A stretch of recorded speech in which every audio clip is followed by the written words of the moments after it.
really true? Well, I'm a Christian apologist, and as I always tell people, that doesn't mean I apologize for my faith. Apologist comes from the Greek word apologia, which means to give a logical, rational, evidence-based argument for a belief system.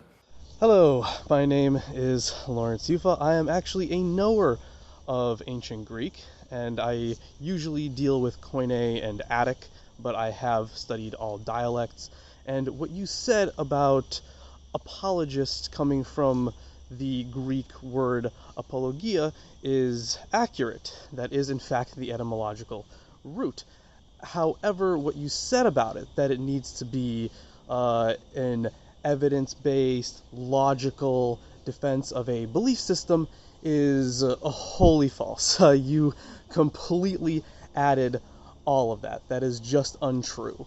So in both BDAG, that is the Greek-English lexicon of the New Testament, and Liddell and Scott's Greek-English lexicon of more basically ancient Greek in general, in both of those, the entries for both apologia and apologeomai, which is the middle form, just mean defend.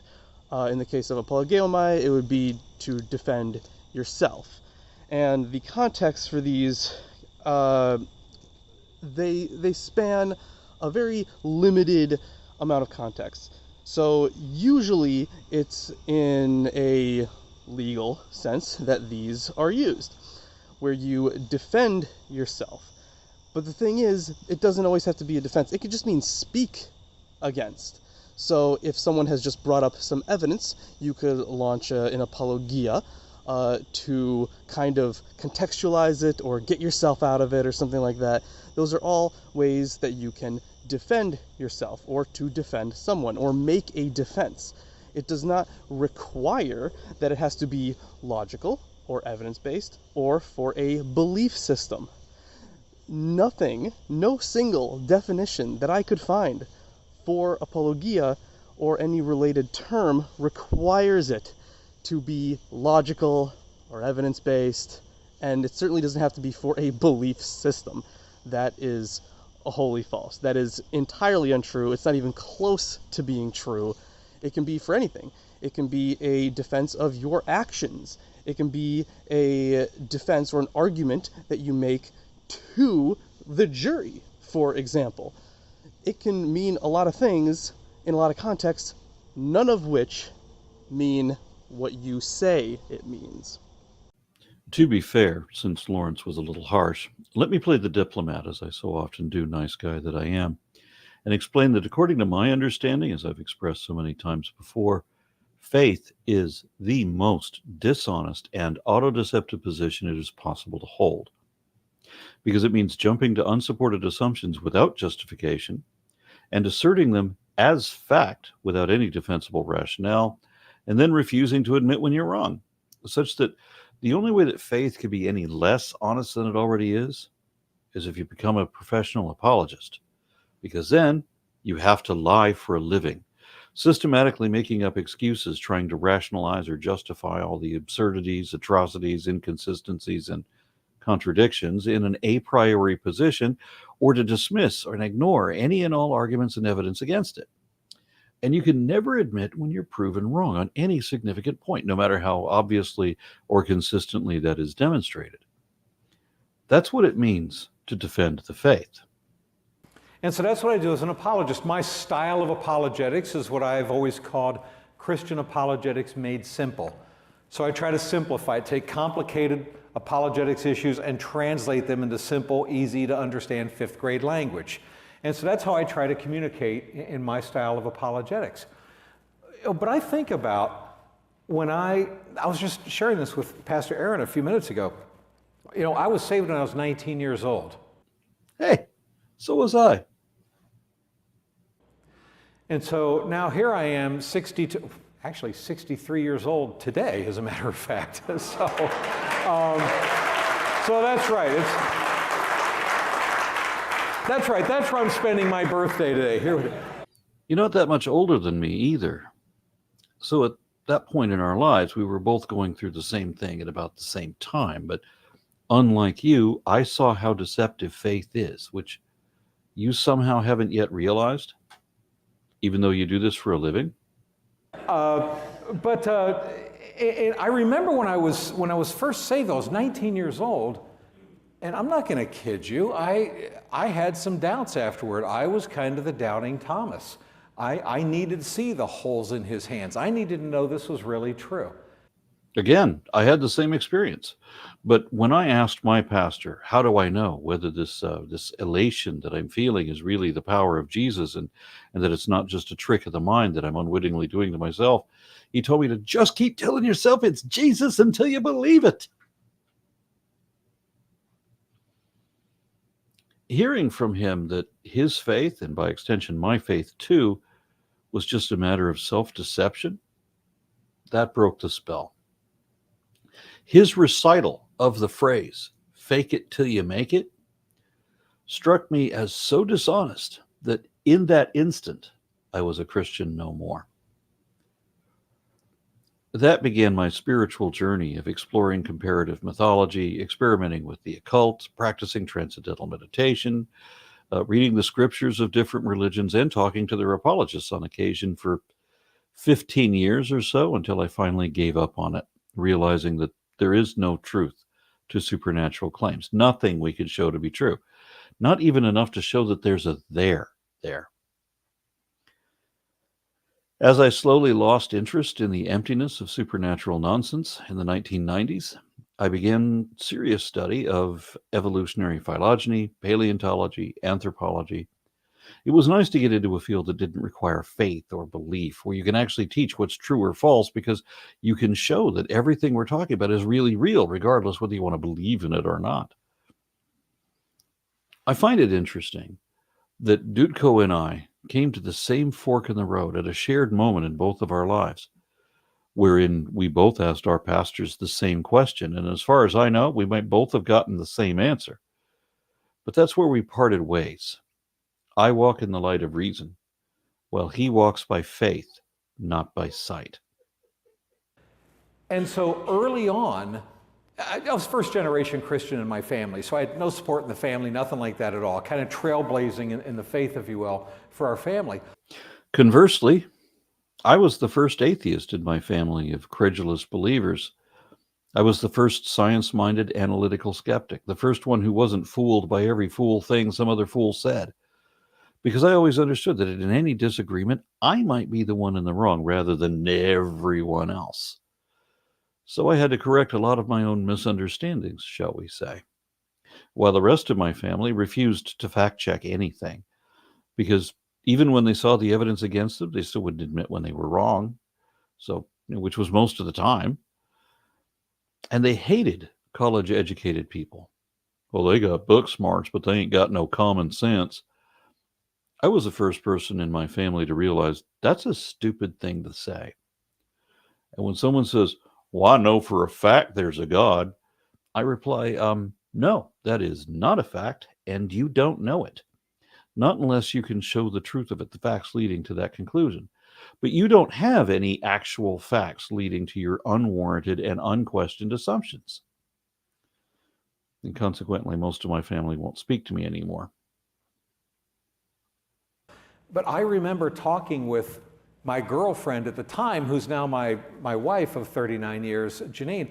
I remember saying to her, how do we know this is really true? Well, can you or anyone show that there is any verifiable reality to the supernatural at all? Otherwise, as there is nothing anyone can show that they actually know about such things, then there's every indication that it's all just made up out of sheer imagination, and the believers are just pretending. But why should your religion be either entirely true or entirely false? It seems like you accept it on a package deal, all or nothing. You figure that if a God exists, then you believe everything Jesus allegedly said in the Bible, even the stuff that contradicts the other stuff. You don't consider that even if there is a God, that doesn't necessarily mean that Christianity is true. It could be Hinduism or Zoroastrianism, or none of them. Maybe some other loftier but perhaps incomplete concept, something as yet unknown and waiting to be revealed. No. For you, the Bible is either absolutely true or it's absolutely false. That's the result of binary thinking. That's why you think that if science hasn't already explained absolutely everything conclusively, then you'll believe every word of the Bible instead, even the stuff that we know is wrong. That's the fallacy of false dichotomy, one of many logical fallacies, meaning invalid arguments or faulty assumptions that every faith depends upon. I mean, the Buddhists think they're right, the Hindus think they're right, the Confucianists think they're right, everybody thinks they're right, the Christians think they're right. How do we really know? You don't. Separate sets of scriptures for different religions are presented as the absolute truth and the revealed word of the one true God, even when they can't agree on who the God is. And all of them tell unbelievable tall tales, and each religion tends to fundamentally contradict all the others. So you don't even have a consensus of belief. That's why we go by the facts and evidence, not faith. What can you actually demonstrate or verify? Not whatever else you want to pretend. Faith is auto-deceptive, and it's not a reliable path to truth. Everyone who believes on faith thinks they're absolutely right, even though they can't all be right. But they can all be wrong. They can all be absolutely wrong. But even if some of them are partially right about this or that detail, none of them can be absolutely right about everything. So what you ought to do is not believe any of them. Take the position that maybe that's true and maybe it isn't, but I'm not convinced either way. I'm not sure that any of them have to be true. And maybe something else is true that we don't know or haven't figured out yet. Learn to weigh multiple hypotheses at once without necessarily believing any of them. Test them if you can. Hold only to the things that you can verify, and accept those only tentatively, in case key parts of your information turn out to be unreliable. That is, if you want to be honest in your analysis. Don't make the conclusion you jumped to in the first place into your identity. And if you do make that mistake, be prepared to change your identity should it turn out that it's not supported by the facts, which in science is effectively the same as being disproved. Better that than to be dishonest or to allow yourself to be fooled into believing things that are not evidently true.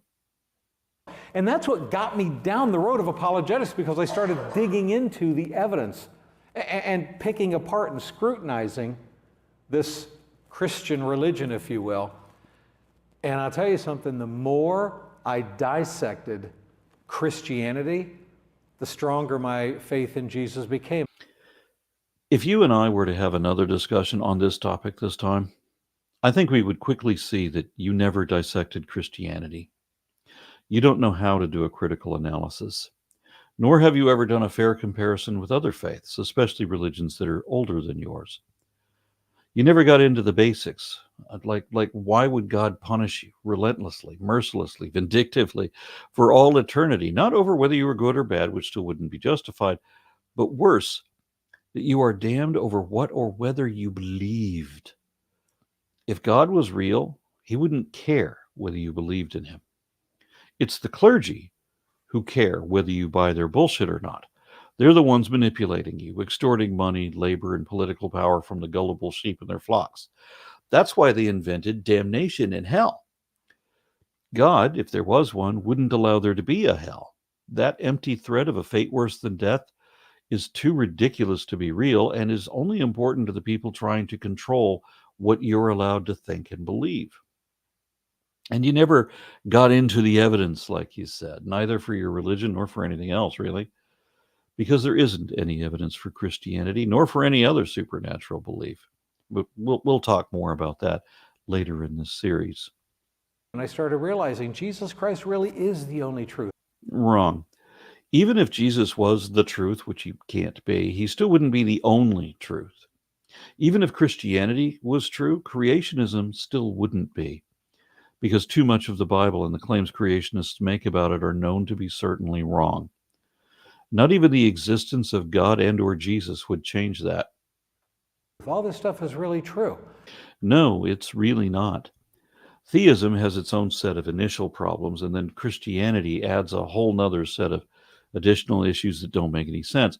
But creationism, and especially young earth creationism, are so indefensibly extreme and so obviously wrong on every single point that it's just disregarded as reality-denying nonsense by mainstream Christians.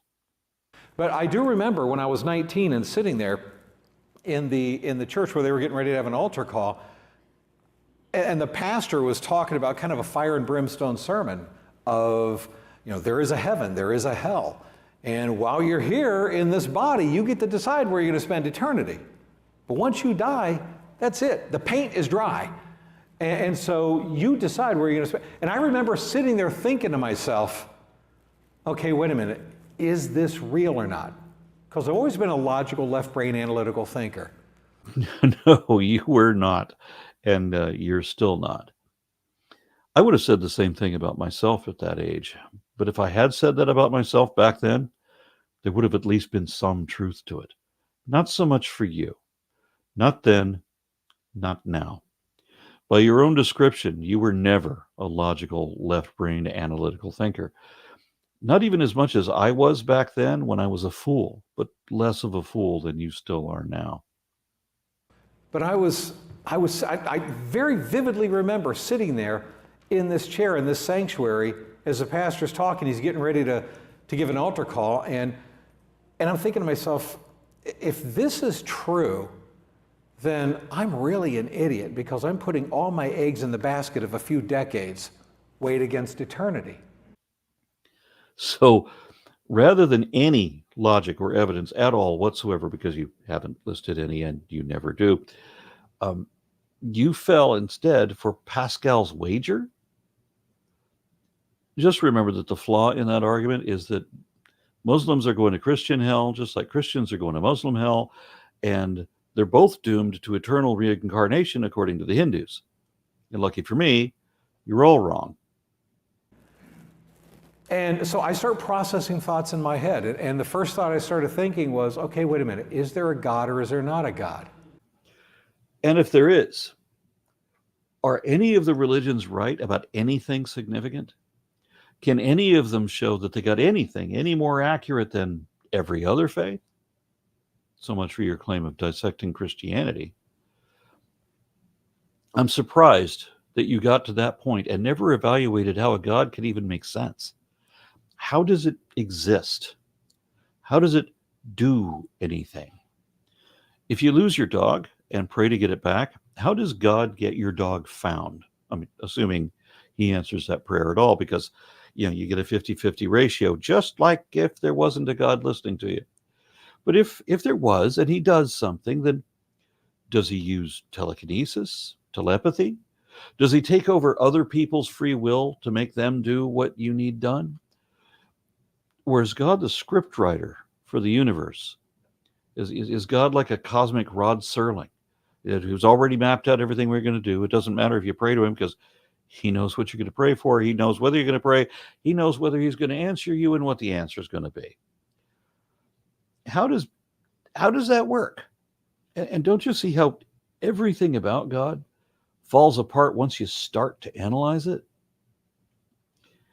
I tell you, the universe didn't begin to make sense until I stopped trying to shoehorn a God into a reality where a God wasn't needed, doesn't work, and doesn't fit.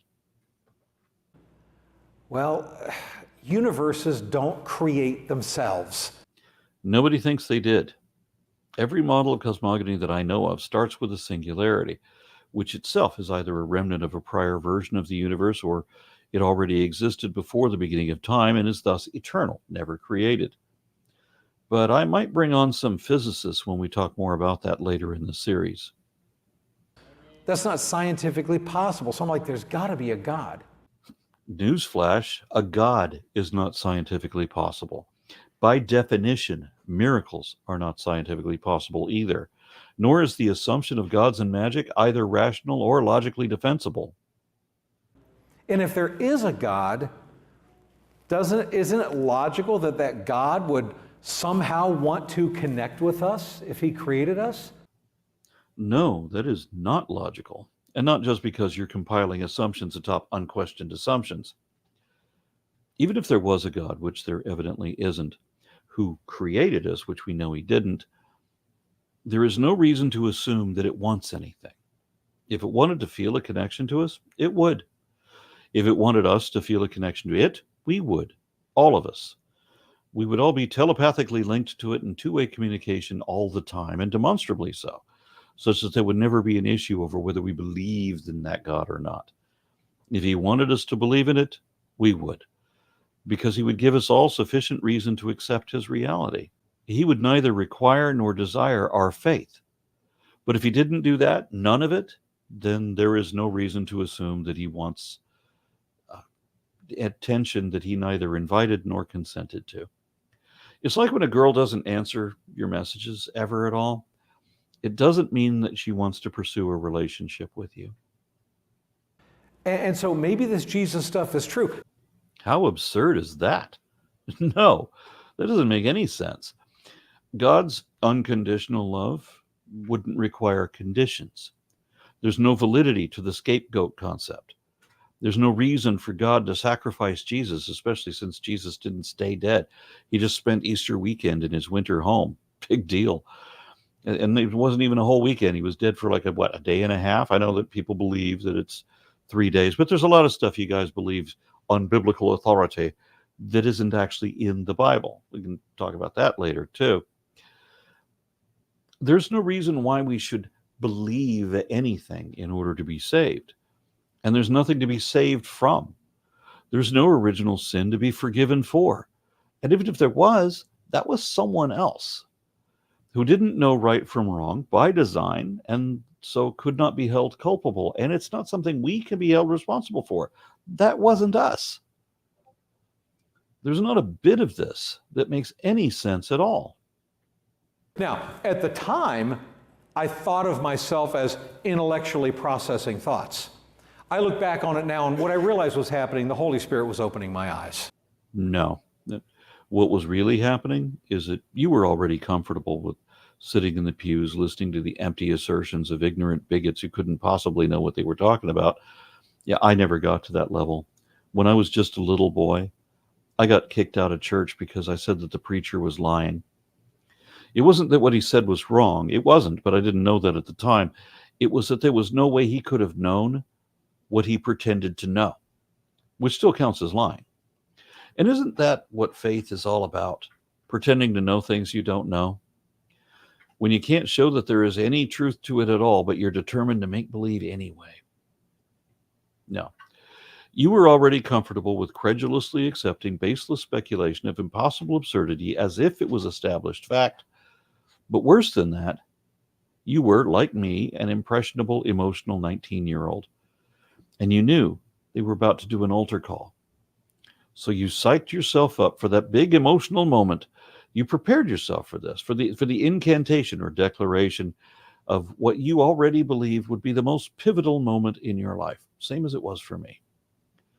The biggest and most significant difference between us is that I learned early on that faith means lying to yourself to convince yourself of what is not evidently true, nor even possible. And to me, the truth matters more than whatever I might rather believe, whereas your belief matters more to you than whatever the truth is. Okay?